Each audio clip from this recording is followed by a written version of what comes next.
I like this philosophy last night. And I was asked the question of, who do you think's going to go number one?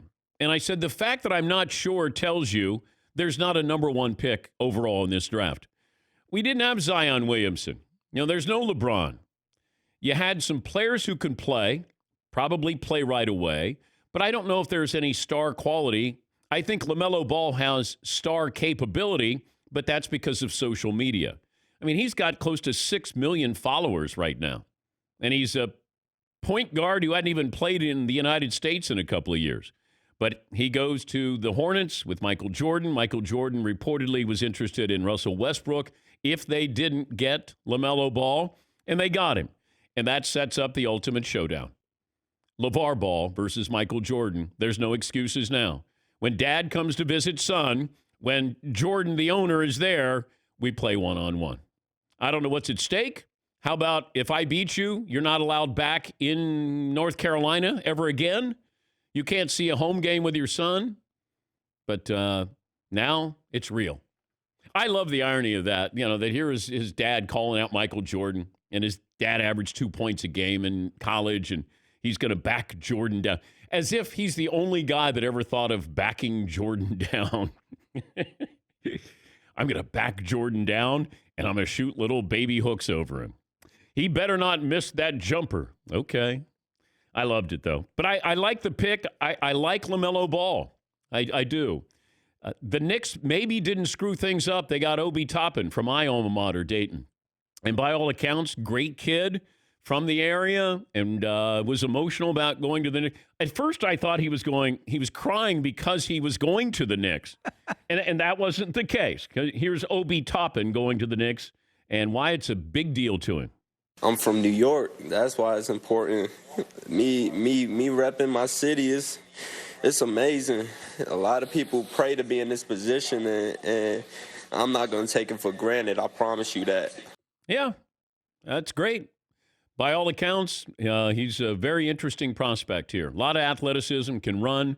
You develop that mid-range jumper, maybe a little deeper than that. And maybe the Knicks finally did it right here in the draft. Yes, Paulie. Dan, you're kind of bearing the lead. My Bulls got Patrick Williams of Florida State. Hey, you hear about that? I'm glad that you brought it up, because when Patrick Williams went to the Bulls, I think Paulie sent out a tweet, or McLovin did, or text, and like, who? Patrick Williams was taken 4th overall by the Bulls. He was 6th man of the year in one season at Florida State. Award winner.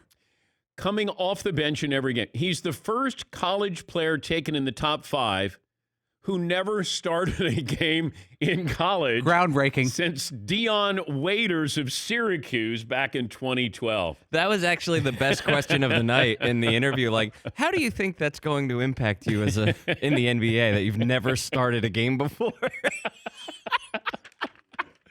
We got our guy. We wanted a guy who's never started a game before. We got our 6th man. Got him. Yeah, got him. Like, the Bulls should be getting somebody who starts for them. Anybody could do that, Dan. You're right. You're right. Counter. The poor kid was probably in the shower still getting ready for the draft, getting his suit on. You knew who I felt bad for. Who's the kid from Seton Hall? Powell? Oh, Miles Powell. Oh, man. That's unfortunate. That's where he got all dressed up. It looked like he had, $100,000 worth of bling on. Great looking watch. Got a suit on. First round goes by. Second round goes by.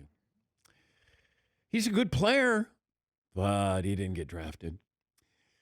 What's that like, though, if you say you gather some family members and you're watching? He had a whole production going. He had a big thing going.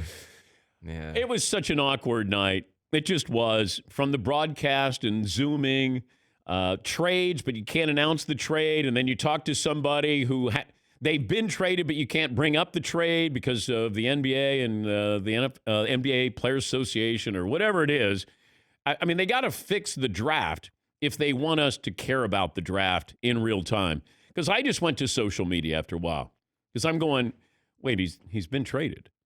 And then they're going, so how do you feel about going to Oklahoma City? And then meanwhile, you're going, he got traded. John Calipari called out somebody, said, no, he's not going there. He's going to the Knicks. But it was happening, and everybody knew it, but ESPN has to play the game. It's like when we'd watch the NFL draft and somebody has to put on a hat, and they go, so what do you think about going to Carolina? Well, I really love Carolina, and I met with them. Meanwhile, like 2 minutes later, he's going to put on another hat because he knows that he's been traded. But it was a bizarre night. But it really started with Klay Thompson. So this is 90 minutes before the draft started, and we started to get word that Klay Thompson got hurt, lower leg. Now, I didn't know if it was the same one that he had the knee surgery on. It was not. And then it was just lower leg. And then I started to read a couple things, and then I realized that this was probably a serious injury. But they said lower leg. And I'm thinking, okay, at least it's not the knee. And then I realized, did he break his foot, or was it the Achilles? We don't know the severity of it, but it feels like, according to reports that, and Mark Stein, who covers the NBA for the New York Times, will join us coming up, feels like it's the Achilles. I was really looking forward to Golden State kind of, reconnecting the great players. Even if you don't like Golden State, you do have to love the way they play, and you know that that's a great group of talented players. To see Steph there with Klay, two of the greatest shooters of all time. We didn't get to have that last year. Klay is going to miss another year if that's the case with the Achilles. Draymond Green back. They draft James Wiseman. I don't know where he fits. I did think Golden State was going to draft LaMelo Ball because LaMelo Ball, Steph Curry can play two guard. He can play off the ball. And you have LaMelo, if that's the case, he'd be running the point. But they stayed with who I think they penciled it. This is not a position, a time where you panic. And I give Golden State credit. They were locked in on who they wanted, and they took him, and they got James Wiseman there. But what a bizarre night. And I just, it really bothered me last night, that news about Klay Thompson. Even today. I mean, it kind of shook me. You just go, God, I just can't believe it. And you see these athletes, and they're Teddy Bridgewater. We thought his career was over. Deshaun Watson got injured his second year. And we want to see great players have that opportunity to be great again. Alex Smith, there are just times when we look at them as things, and then you forget to look at them as people. And it hit me hard last night with Klay Thompson. I like him. I've known his dad for probably 35 years. Klay wasn't highly recruited, went to Washington State. We weren't quite sure about him. I remember Doug Gottlieb giving me the intel on him, that the label was soft and, could he make it to the next level, be a great player? And then he came in and found the ideal situation. I mean, he's textbook. He really is. If you're teaching basketball, Klay Thompson moves without the ball. He's as good a shooter as we've ever seen. He plays great defense, and he's no maintenance there. Steve Kerr talks about it all the time. There's no maintenance there with him. He just goes out and he plays. And I'll miss him. I really, really will. It's such a shame.